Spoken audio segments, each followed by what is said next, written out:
वक्त से लड़कर जो अपनी तकदीर बदल दे, इंसान वही है जो अपने भाग्यों की रेखाएं खुद बदल दे। आज क्या टॉपिक है? प्रजनन तंत्र।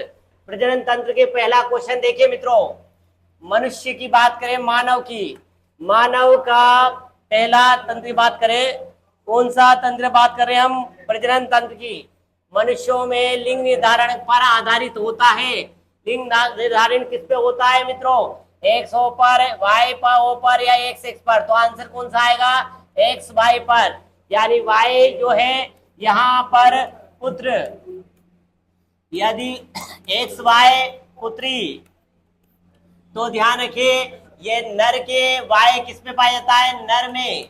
और ये किस में पाया जाता है? स्त्री में। गुणसूत्र पाए जाते हैं। आपसे पूछा लिंग निर्धारण में सहायक है, तो कौन सा आएगा मित्रों? एक्स वाय, पहला ही आंसर सही है इसके अंदर। दूसरा देखिए, दूसरा बात कर रहे हैं हम, निम्न में से कौन सा मानव नर जनन तंत्र का भाग नहीं है? यहाँ पर देखो नर जनन तंत्र में कौन से भाग नहीं है? आपको पता है वृषण पाया जाता है, ठीक, शुक्राशय पाया जाता है, शुक्रवाहिका पाई जाती है। यहाँ पर फेलोपियन नलिका नहीं पाई जाती, इसका दूसरा नाम है अंडवाहिनी। अंडवाहिनी किसमें पाई जाती है मित्रों? अंड नलिका या अंडवाहिनी किसमें पाई जाती है? स्त्री में। किसमें पाई जाती है? स्त्री में। पूछा है नर का, तो आंसर क्या आएगा इसमें मित्रों? यहाँ पर पूछा है नर का, तो आपसे पूछा नर का भाग नहीं है या नहीं पूछा है, तो ये किसका भाग है? स्त्री का। तो आंसर कौन सा आएगा इसमें? बिल्कुल सही आंसर कौन सा आएगा? फेलोपियन नलिका। ये किसका भाग है? नर का भाग है। ये भी किससे? नर जनन तंत्र का भाग है। ये भी नर जनन तंत्र का भाग है। और पूछा किसका है? नर जनन तंत्र का भाग नहीं है, यानी किसका भाग पूछा है? स्त्री का। स्त्री जनन तंत्र का भाग, तंत्र भाग कौन सा है मित्रों? तो भाग कौन सा आ जाएगा यहाँ पर? फेलोपियन नलिका। सही आंसर क्या आ जाएगा? अंडवाहिनी यानी फेलोपियन नलिका।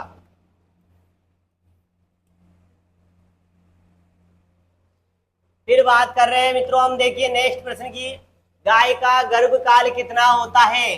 तो गाय का गर्भकाल कितना होता है? लगभग 280 यानी 281 दिन। 280 या 281 दिन क्या होता है? गर्भकाल, गाय का गर्भकाल माना जाता है। तो ध्यान रखिए मित्रों, 280 दिन, 270 से 280 दिन की बात करें तो ये 280 दिन किसके माने जाते हैं? मनुष्य के। किसके? मनुष्य के। और यह बात करें गाय का, तो गाय का कितना माना जाता है? 281 दिन माना जाता है। नेक्स्ट प्रश्न देखिए, संयोजी उत्तक की बात करें मित्रों, किसकी बात करें हम? संयोजी उत्तक की। संयोजी उत्तक का उदाहरण है, निम्न में से संयोजी उत्तक कौन है? तो देखिए यहाँ पर रक्त, अस्थि, एपिथेलियम, हृदय। तो यहाँ पर कौन कौन से संयोजी कनेक्टिव टिश्यू, संयोजी उत्तक यानी कनेक्टिव टिश्यू की बात की जा रही है। तो यहाँ पर रक्त और अस्थि, ये दोनों ही संयोजी उत्तक का उदाहरण है। दोनों ही संयोजी उत्तक का उदाहरण है। तो ऑप्शन में देखिए ये नहीं है और ये भी नहीं है, तो आंसर कौन सा है? ए और बी। तो कौन सा आंसर आ जाएगा इसमें? पहला ही आंसर बिल्कुल सही सटीक आंसर रहेगा। नेक्स्ट प्रश्न देखिए, फिर बात कर रहे हैं हम आपसे मित्रों, निम्न में से कौन सा मानव प्रजनन तंत्र का भाग है? तो भाग है यहाँ पर क्या पूछा है? कौन सा मानव प्रजनन तंत्र का भाग है? तो देखिए यहाँ पर कौन सा भाग है? एक तो पता है शुक्राशय पाया जाता है, दूसरा प्रोस्टेट पाया जाता है, और मूत्र मार्ग पाया जाता है। आपको ये पता है ये किसका भाग है? अच्छी तरह जानते हो, यूट्रस स्त्री का भाग है। डिंब वाहिनी, अंडवाहिनी, ये भी किसका भाग है? ये भी स्त्री का भाग है, स्त्री जनन तंत्र का भाग है। तो यहाँ पर कौन सा भाग? ये स्त्री का है, और ये भी भाग किसका है? स्त्री का है। तो यह पूछा किसका है मित्रों? नर जनन तंत्र। किसका पूछा है? नर जनन तंत्र। तो नर जनन तंत्र में कौन कौन आएगा आंसर? एक तो आएगा सी, कौन सा आएगा? सी, बी और ई। तो क्या आ जाएगा? बी, सी, ई। कौन कौन से? बी, सी और ये ई। तो कौन सा आंसर आ जाएगा? बी, सी, ई। कौन कौन से है यहाँ पर? बी, सी, ई आंसर इसका सही होगा। यहाँ पर देखो शुक्राशय, शुक्रवाहक की बात करें, यहाँ पर प्रोस्टेट की बात करें, और यहाँ मूत्र मार्ग की बात करें, इसके अलावा ध्यान रखें, वृषण की बात करें, टेस्टिस की, लीडिंग सेल की बात करें, लीडिंग कोशिका की, या शुक्र नलिका की, या शुक्राशय की, ये किसके भाग है? या टेस्टोस्टेरोन, टेस्टोस्टेरोन हार्मोन की, ये सब किसके हैं? ये नर से संबंध रखते हैं। किससे संबंध रखते हैं मित्रों? नर से। किससे? नर जनन तंत्र से संबंध रखते हैं। किससे रखते हैं? नर जनन तंत्र से संबंध रखते हैं। तो कौन सा आंसर आ जाएगा? बी सी ई, मूत्रमार्ग, प्रोस्टेट और शुक्रवाहक। ठीक, ये कहां पाई है? किसके भाग है? नर जनन तंत्र के भाग है। नेक्स्ट प्रश्न देखिए, 6 नंबर का प्रश्न पूछा जा रहा है आपसे, नर जनन तंत्र में शुक्राणु कहाँ बनते हैं? शुक्राणुओं का निर्माण कहाँ होता है? तो शुक्राणु ध्यान रखिए, शुक्राणु सबसे छोटी कोशिका, छोटी मानव कोशिका, अने खोज ल्यूवेनहोक ने, शुक्राणु की बात करें, शुक्राणु नर युग्मक कहलाते हैं। क्या कहलाते हैं? नर युग्मक कहलाते हैं, ध्यान रखें। और शुक्राणु नर युग्मक यानी एक्स और वाई नर युग्मक पाए जाते हैं शुक्राणु। बात करें और बनते कहां पर, निर्माण कहां होता है इनका? निर्माण होता है वृषण में। कहां होता है मित्रों? वृषण में। और वृषण कहां? वृषण के अंदर क्या पाया होता है? शुक्राणु स्पर्म का निर्माण होता है। रहते क्या है? शुक्राशय में। रहेंगे कहाँ? शुक्राशय वृषण कोष में। जबकि निर्माण कहाँ होगा? निर्माण कहाँ होगा? कहाँ बनते हैं? तो कहाँ बनेंगे? वृषण में। कहाँ बनेंगे मित्रों? वृषण में। तो ध्यान रखिए, सबसे मानव सबसे छोटी कोशिका शुक्राशय। शुक्राणु बात करें, किसने बताया? ल्यूवेनहोक ने बताया।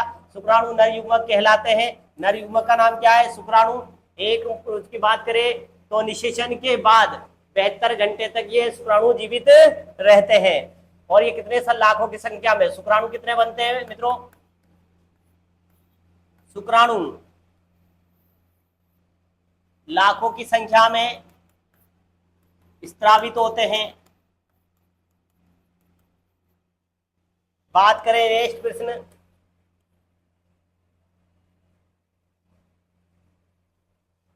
वियर की बात करें, उपस्थित शर्करा का नाम बताइए, शर्करा का नाम बताइए।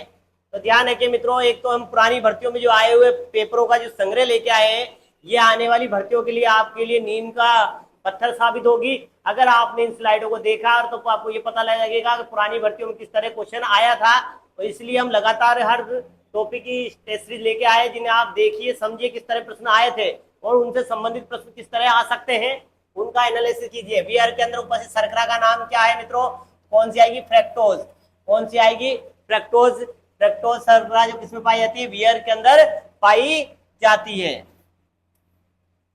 फिर बात कर रहे हैं हम मित्रों 8वें प्रश्न की, मादा में मानव निषेचन का स्थान कौन सा है? बहुत इंपॉर्टेंट प्रश्न आया, या 2-3 बार आ चुका, ध्यान रखिए। मादा के बाद मादा मानव में निषेचन का स्थल कौन सा होगा बताइए? तो कौन सा का? योनि, गर्भाशय, अंडाशय। तो कौन सा आएगा? फैलोपियन नलिका। निषेचन की बात करें तो ध्यान रखिए, फैलोपियन नलिका। अंडाणु व शुक्राणु, अंडाणु व शुक्राणु के संलयन की क्रिया क्या कहलाती है मित्रों? क्रिया निषेचन कहलाती है। क्या कहलाती है? निषेचन कहलाती है। अंडाणु और शुक्राणु की मिलने की क्रिया क्या कहलाती है? निषेचन कहलाती है। और ये निषेचन क्रिया क्या होती है? फैलोपियन नलिका में होती है। कहाँ होती है? फैलोपियन नलिका में। निषेचन के 72 घंटे तक शुक्राणु जीवित रहता है। शुक्राणु जीवित रहते हैं। क्या रहते हैं मित्रों? 72 घंटे तक शुक्राणु जीवित रहते हैं। प्रश्न पूछ ले, शुक्राणु कितने घंटे तक जीवित रहते हैं निषेचन के बाद? तो कितने? 72 घंटे तक शुक्राणु क्या रहते हैं? जीवित रहते हैं। नेक्स्ट प्रश्न देखिए मित्रों,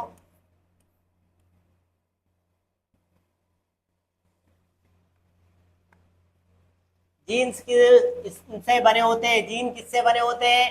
प्रोटीन के, कार्बोहाइड्रेट के, लिपिड के, या न्यूक्लिक अम्ल के? क्या आ जाएगा मित्रों? न्यूक्लिक एसिड के। न्यूक्लिक अम्ल के जीन बने होते हैं, यानी डीएनए। डीएनए न्यूक्लिक अम्ल के क्या बने होते हैं? जीन बने होते हैं। जीन्स किसके बने होते हैं? न्यूक्लिक अम्ल के जीन बने होते हैं मित्रों।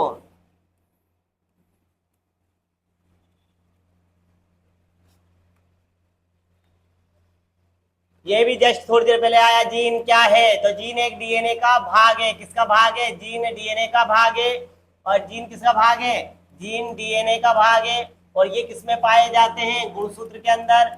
और गुणसूत्र की बात करें तो कहाँ पाया जाता है? केंद्रक में। और केंद्रक कहाँ पाया जाता है? कोशिका में। केंद्रक कहाँ पाया जाता है? कोशिका में। तो ध्यान रखिए, कोशिका, केंद्रक, गुणसूत्र, डीएनए, और फिर क्या आ जाएगा? डीएनए से क्या आ जाएंगे? जीन। तो आप ध्यान रखिए मित्रों, यहां पूछा जीन किसका भाग है, तो किसका है? डीएनए का भाग है।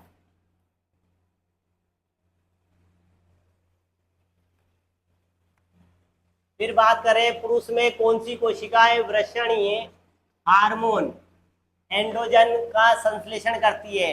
तो आपको बताइए, वृषण हार्मोन एंड्रोजन, एंड्रोजन का संश्लेषण कौन करता है? तो कौन करता है? यहाँ पर देखो, सर्टोली नहीं करेगी, म्यूकस नहीं करेगी, स्पर्टोगली नहीं करेगी, तो कौन सी करेगी? लीडिंग कोशिकाएं। कौन सी?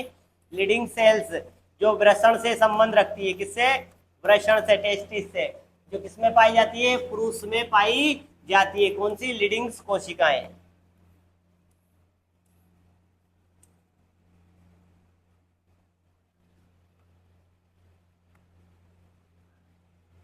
एक सामान्य बालिका शिशु अपने गुणसूत्र प्राप्त करती है। एक बालिका जो है, गुणसूत्र बालिका यानी एक्स और एक्स, शिशु की बात करें, अपने गुणसूत्र प्राप्त करती है केवल पिता से, केवल अपनी माता से, अपने माता पिता दोनों से। तो एक्स गुणसूत्र जो प्राप्त करती है वो किससे प्राप्त करती है मित्रों? तो अपने माता और पिता दोनों से ही प्राप्त कर सकती है। किससे? माता और पिता दोनों से ही प्राप्त कर सकती है। माता और पिता दोनों से ही प्राप्त करती है। ध्यान रखिए, आपको पता है लिंग निर्धारण पढ़ा हुआ टॉपिक आपने, लिंग निर्धारण, लिंग निर्धारण पढ़ा होगा। एक्स एक्स और एक्स वाई। तो देखो आपने यहाँ पर एक्स एक्स और ये हो गया एक्स वाई। यहाँ से आपने देखा इस तरह गुणा हो गया तो क्या हो गया? एक्स एक्स, और यहाँ से गुणा कर देंगे तो क्या बन जाएगा? X y. तो क्या हो जाएगा? ये पुत्री, और ये क्या बन जाएगा? पुत्र। तो आपको देखो, ये वाला जो एक्स आया है यहाँ से भी आया, और एक एक्स यहाँ से भी आया है। यानी पुत्री में, बालिका में जो एक्स एक्स बनते हैं वो कहाँ बन रहे हैं? यहाँ पर माता और पिता दोनों से प्राप्त किए जा सकते हैं मित्रों। किससे प्राप्त किए जाते हैं? दोनों से प्राप्त किए जा सकते हैं। इस प्रकार हमने 12 प्रश्न जो प्रजनन तंत्र से संबंधित के टॉपिक के 12 प्रश्न पढ़े हैं मित्रों। इनका वापस आप एनालिसिस करें, बार बार इनका दोहन करें। ध्यान रखिए, वक्त से लड़कर जो तकदीर बदल दे इंसान वही है जो अपना नसीब बदल दे। तो आप मेहनत से अपना नसीब बदल सकते हो। बार बार आपको इसको नसीब को रोने की जरूरत नहीं है। कठोर परिश्रम कीजिए तो आपको सफलता एक दिन जरूर मिलेगी मित्रों। नमस्कार।